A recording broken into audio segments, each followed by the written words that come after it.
Well, hello everyone. This is Tracy Arnold with Appalachian Garden Homesteading. If you haven't subscribed, please do. We're getting ready to go for our garden tour of 2024 summer plants.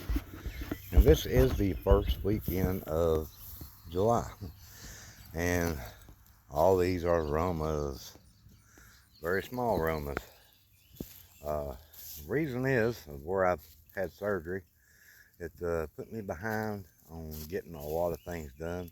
I did seed these in pots and potted them up and got them out here just a couple of weeks ago. Should have been out a month earlier, and they didn't make it out here. So, and the garden didn't make it out here really till about a month ago, and it should have been out here like 15 days earlier. So, I'm just saying, it's just you can't do but so much when you're boogered up and you're hurting. You can't do much. That's what you get. Now, here's some cucumbers I did plant on time, but it seems like they're not coming out either as much, and I've watered the heck out of them. All right, let's go over here. These are brassicas, or whatever they are. I can't really say the word. Brassicas. But anyway, I got some deer fencing up, and I got my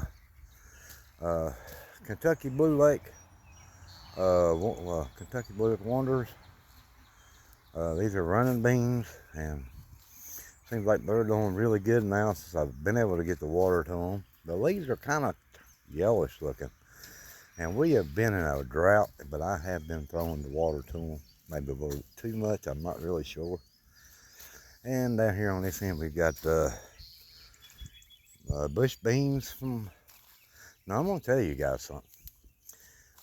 These beans here I planted, right? Planted all these beans. These are bush beans. Planted all these beans, right? Planted all them beans. Now, you remember these beans I planted, okay? The corn here, these was yellow sweet corn. From there up to right about here where you see the sides drop off. Right in here, where this block is. Everything from up here is that carnival corn. Different color corn, I guess. Now I've got it up here on this end. I was later putting this corn in than I was this corn. And as you can see, it's probably right at 3.5 foot tall, the corn. And it hasn't been in the ground very long. So there you go, folks. All right, I'll get out of here, and I'm gonna go over here and show you guys the other part of this garden. And as you can see, the weeds are not as bad in this garden with the weed barrier. There is weeds where there's holes. I'll be honest with you. Wherever there's holes or a gap, there's weeds. You're not going to stop the weeds from coming with this weed barrier. Even where the corn holes are is kind of there too. And then I'm going to get ready to show you guys some stuff now that's volunteered. Didn't have to plant them. They just came up on their own from last year.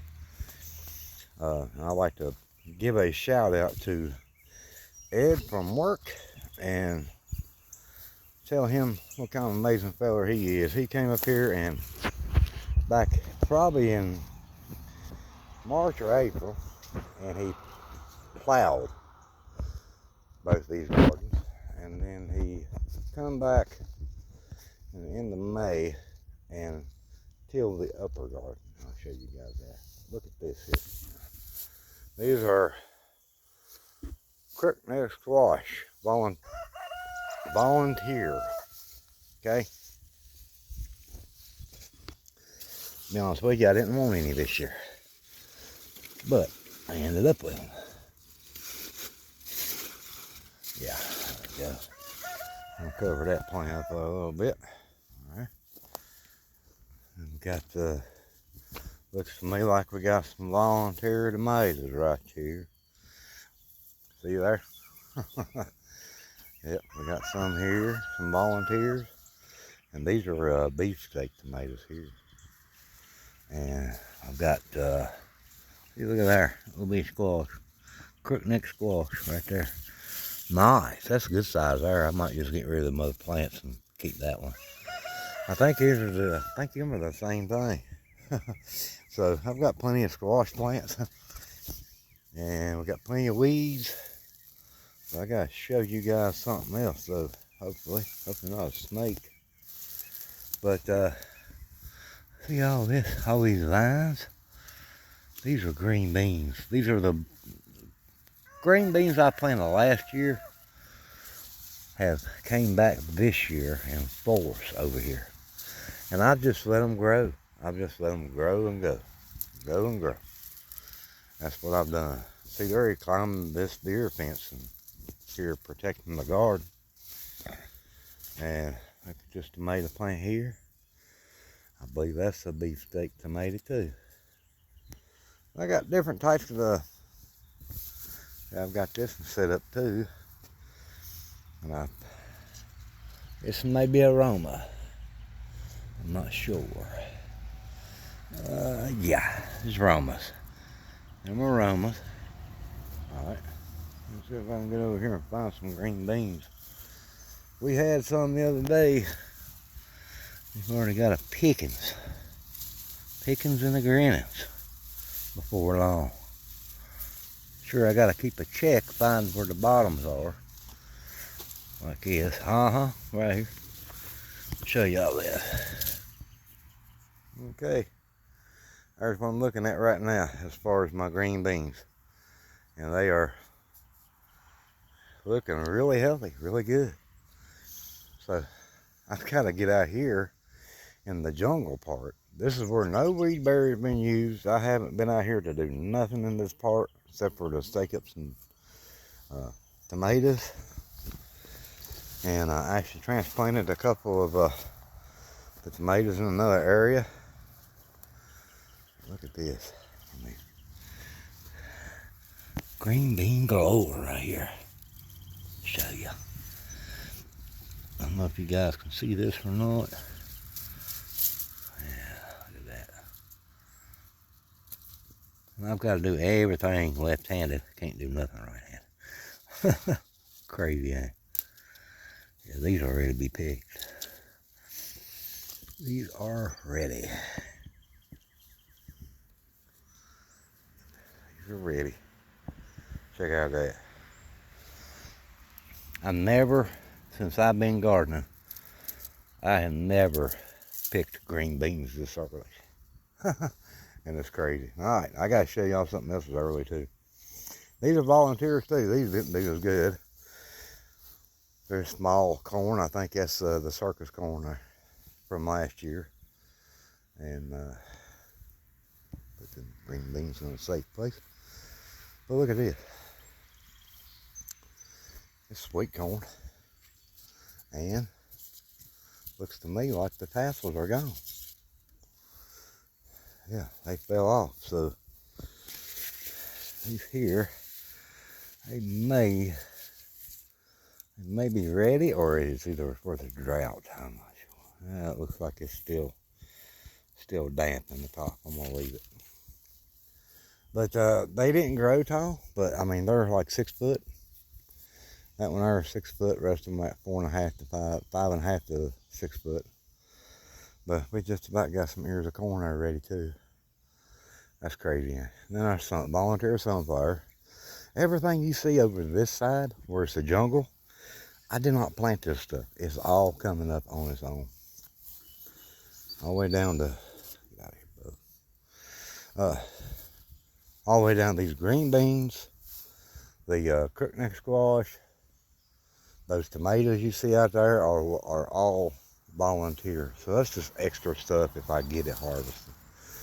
Same back here. This is what I done the test last year of the tomatoes, and this was the test. Okay, I left 3 tomatoes on each hole from where we were planting from last year. Right. Well, this is what I got this year. I got a green bean and a little tomato. Got a little tomato there. I got a tomato in every hole. But I'm not sure what they are. This looks like aroma. Same as that one looks like aroma. Not all of them are aromas here. Now that one there looks like a aroma. Same there. This one here's aroma. All of them aroma, but I didn't have all aromas.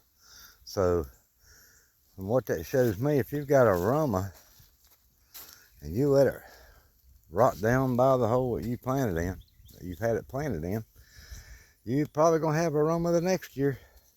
It'll take over the other holes as well, because I had big boys here and I had Rutgers last year. It might be a couple of Rutgers there too, because they grow in 6 like that. But there you go, folks. I hope y'all enjoyed that video. Kind of short, and I got green beans growing up my lawnmower. Pretty good. Been sitting there that long. But everything seems to be doing good here on the homestead. We just trying to get better and get ready to get back to work.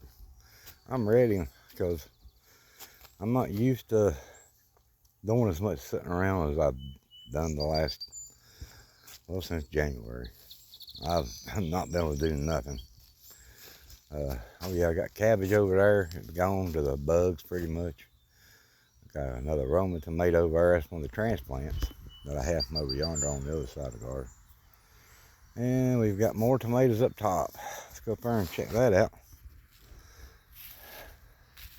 Show you guys what we did. And these up here are tomatoes that I've never tried, and the reason I ordered them and I'm trying them now is because it's Living Traditions Homestead. It's Kevin's favorite, and that's what we've got up here. I've only got like 10 of those plants, but Jet Stars, I've only got 10 Jet Star plants going. And I'm really late putting them out because I think it required more heat. So I've got on this side and on this side, we've got 10 Jet Star tomatoes, and they're real small versus the other tomatoes. I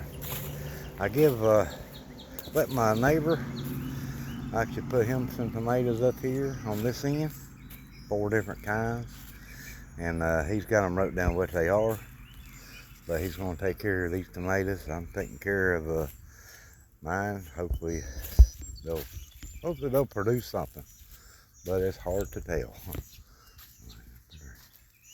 So I got me some green beans in my pocket and I'm ready to go, guys. But there's a big difference from last year. It looked really good last year. This year is a lot more weeds, a lot smaller garden. It's going to be about the same harvesting of corn, hopefully, and the green beans, maybe a little more. But as far as the rest of it, the cucumbers, cabbage is not going to be as much, but we do have some pumpkins planted over there, and we got some watermelons planted on the other side of the chicken run, and that'll be a later video when they start really popping them out. All right, guys, well, I'm so glad y'all come along with me, and y'all keep the family in your prayers, and we pray for you guys. Y'all have a good and keep it real. Subscribe if you have.